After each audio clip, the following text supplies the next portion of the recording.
Halo semuanya, kami merupakan mahasiswa dari Prodi Kimia, Fakultas Sains dan Teknik, Universitas Nusa Tenggara, akan memaparkan materi tentang menghargai kehidupan dalam kasus aborsi, bunuh diri, dan euthanasia yang merupakan mata kuliah pendidikan agama Katolik.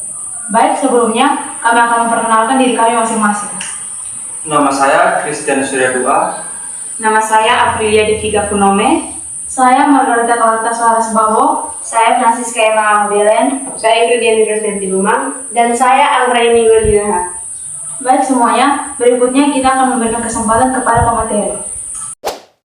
Pengertian aborsi. Aborsi merupakan keguguran kandungan. Dalam pengertian medis, aborsi adalah terhentinya kehamilan dengan kematian dan pengeluaran janin pada usia kurang dari 20 minggu dengan berat janin kurang dari 50 gram, yaitu sebelum janin dapat hidup di luar kandungan secara mandiri.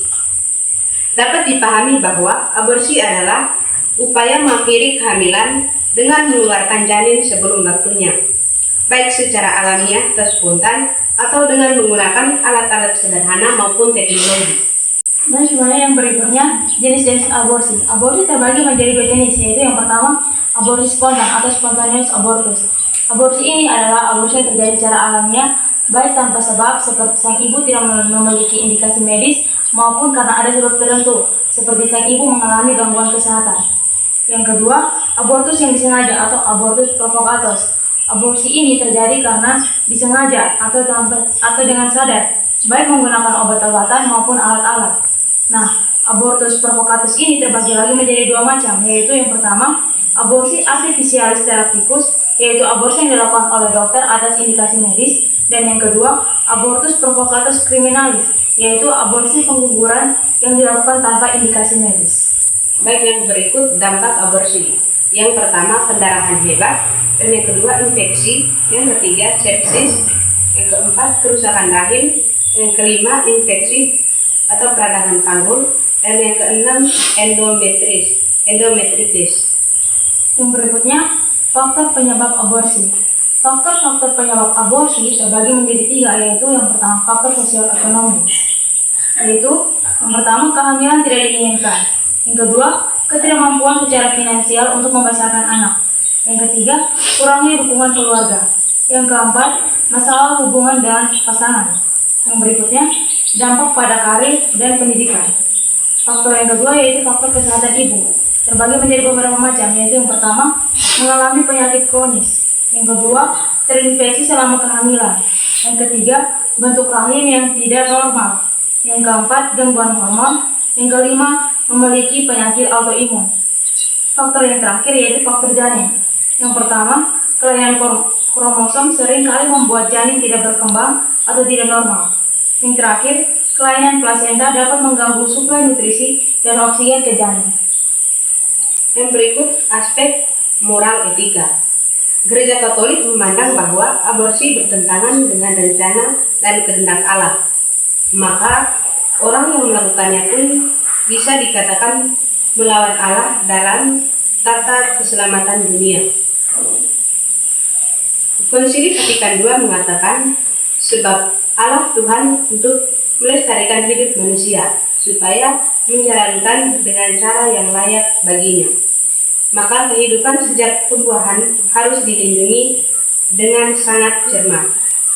Yang berikutnya, cara pencegahan aborsi terbagi menjadi tiga macam, yaitu yang pertama, pendidikan dan informasi komprehensif. Pencegahan aborsi dimulai dengan pendidikan seksualitas dan kesehatan reproduksi yang akurat dan berbasis nilai bagi lingkungan sekolah maupun keluarga. Yang kedua, peningkatan akses layanan kesehatan. Layanan kesehatan memainkan peran vital dengan memastikan akses mudah dan terjangkau terhadap alat kontrasepsi yang berkualitas serta layanan keluarga berencana atau KB. Yang terakhir, dukungan sosial dan ekonomi.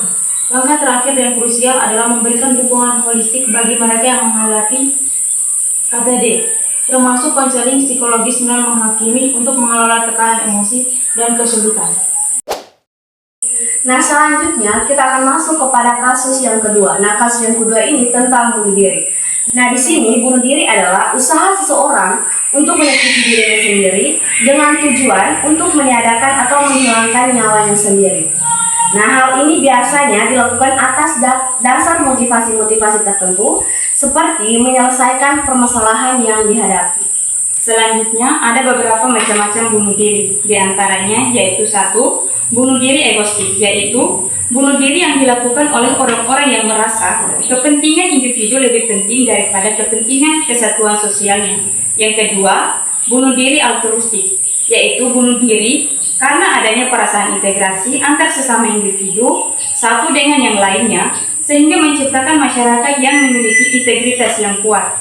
Yang ketiga, bunuh diri anatomi, yaitu kita bunuh diri yang lebih berfokus pada keadaan moral, di mana individu yang bersangkutan kehilangan cita-cita, tujuan, dan norma dalam hidupnya. Yang keempat, bunuh diri secara fatalistik, yaitu kita bunuh diri yang terdiri ketika nilai dan norma yang berlaku di masyarakat meningkat dan terasa berlebihan. Nah, yang ketiga, bentuk bunuh diri. Nah, di sini bentuk bunuh diri itu ada 6. Nah, yang pertama itu gantung diri. Nah, di sini gantung diri itu mengakhiri hidup dengan cara menggantungkan tubuh dalam tali atau benda sejenis. Dan yang kedua, melukai diri secara fatal. Nah, melakukan tindakan melakui tubuh sendiri hingga menyebabkan kematian, misalnya dengan benda tajam atau senjata. Nah, yang ketiga itu keracunan atau overdosis. Nah, keracunan itu mengonsumsi zat berbahaya seperti racun atau obat-obatan dalam jumlah berlebihan sehingga fungsi tubuh gagal. Nah, yang keempat itu terjun dari tempat tinggi. Nah, menjatuhkan diri dari gedung, jembatan atau tempat tinggi lainnya. Nah, yang kelima, membakar diri. Nah, membakar diri mengakhiri hidup dengan cara membakar tubuh seringkali dikaitkan dengan tekanan psikologis. Nah, yang keenam, menabrakkan diri. Sengaja menyebabkan kecelakaan fatal, misalnya dengan kendaraan atau benda berat. Selanjutnya, faktor-faktor yang menyebabkan bunuh diri. Ada beberapa faktor yang terdiri dari yang pertama yaitu adanya gangguan psikologis. Gangguan psikologis dapat menimbulkan tindakan-tindakan berbahaya, baik itu merupakan tindakan bunuh diri yang mematikan maupun bunuh diri yang tidak mematikan. Yang kedua, penggunaan alkohol dan narkotika. Penggunaan alkohol dan narkotika merupakan faktor yang sangat penting dalam percobaan bunuh diri yang dapat membuat seseorang terdorong untuk melakukan tindakan bunuh diri akibat mengonsumsi alkohol maupun narkoba.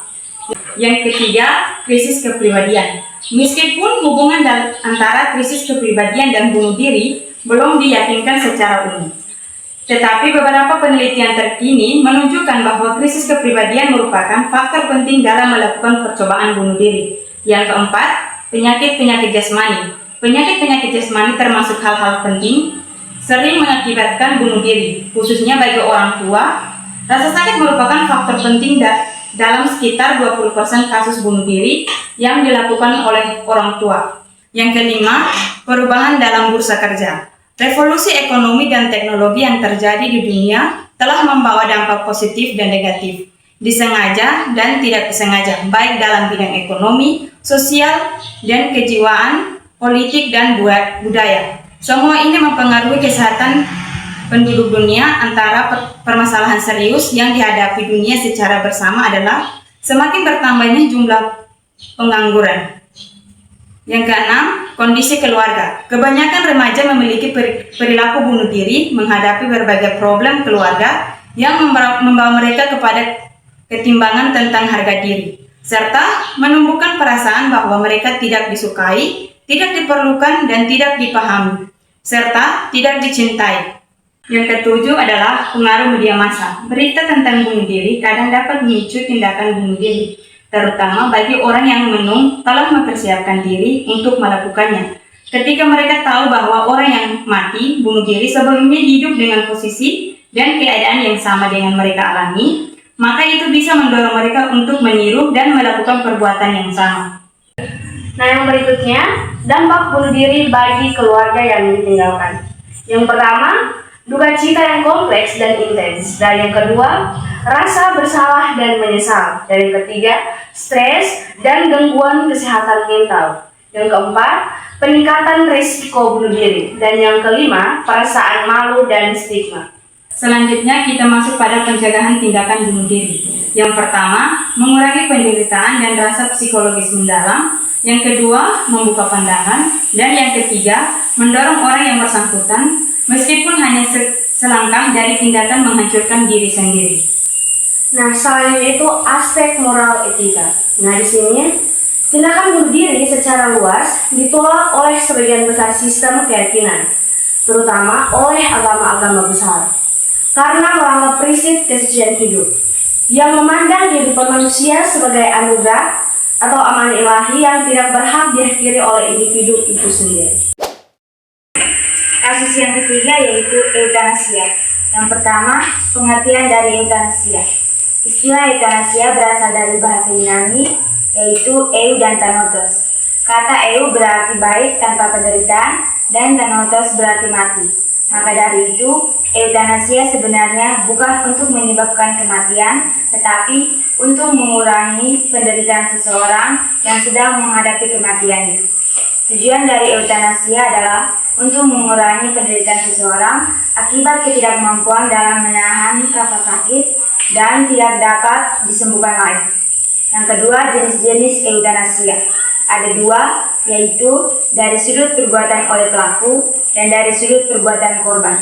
Dari sudut perbuatan oleh pelaku, eutanasia dibagi menjadi dua, yaitu eutanasia pasif dan eutanasia aktif.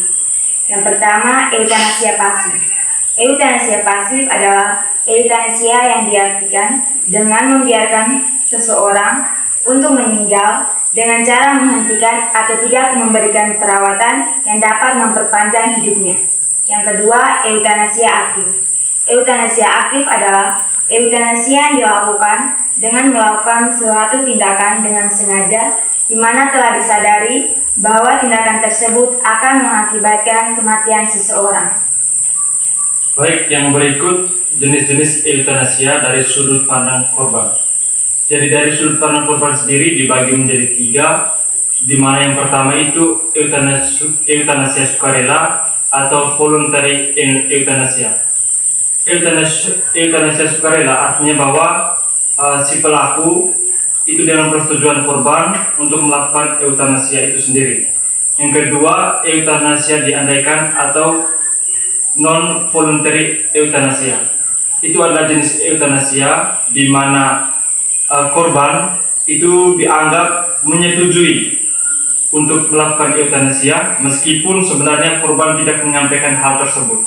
Yang ketiga itu eutanasia dipaksakan atau non-voluntary euthanasia. Itu adalah jenis eutanasia di mana korban tidak menyetujui tindakan eutanasia tapi dipaksakan oleh pelaku untuk melakukan eutanasia.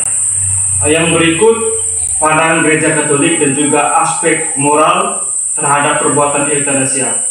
Gereja Katolik sendiri sangat mengutuk keras kegiatan atau perbuatan eutanasia karena itu dapat mengakibatkan kehilangan nyawa seseorang. Meskipun dalam tanda kutip hal itu dianggap baik karena untuk mengurangi penderitaan, tetapi Gereja Katolik secara tegas menolak hal tersebut. Dan juga dari segi aspek moral etika, eutanasia ditolak dari berbagai kalangan, baik pemerintah maupun dari berbagai macam agama, karena manusia memiliki hak untuk hidup, baik dari lahir sampai dengan meninggal, tanpa adanya perlakuan-perlakuan yang lain seperti eutanasia untuk mengakhiri hidup seseorang. Jadi kesimpulannya bahwa Gereja Katolik sangat menghargai martabat kehidupan manusia atau dignitas humana, di mana manusia memiliki hak yang sama untuk hidup, baik dari sejak pembuahan sampai pada kematiannya. Dan Gereja Katolik sangat melarang dan mengutuk keras tindakan-tindakan seperti aborsi, eutanasia dan juga bunuh diri yang sangat marak terjadi di era modern ini. Jadi kami semua mengajak untuk kita semua untuk menghindari dan menghentikan perbuatan-perbuatan eutanasia, aborsi maupun bunuh diri yang terjadi di lingkungan sekitar kita. Sekian presentasi dari kami, semoga materi ini dapat bermanfaat bagi kita semua. Terima kasih.